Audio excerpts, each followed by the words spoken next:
This video is an instruction on how to install an indicator in MT4. So follow us until the end of this video.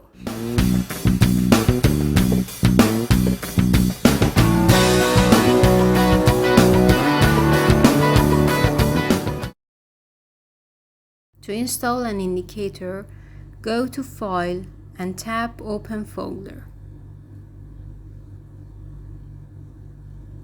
Open MQL4 and then go to Indicators file.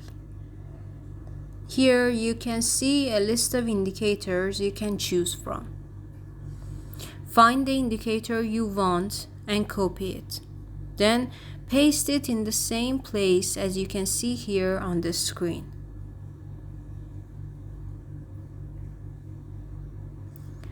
Now close the window and refresh the program using the toolbox on the left of the screen.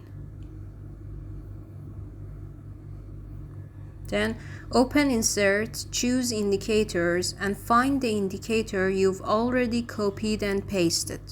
Run the indicator, adjust the setting and tap OK. Now you have the indicator on your screen. Here's an example of the profit by this indicator, about 40 pip.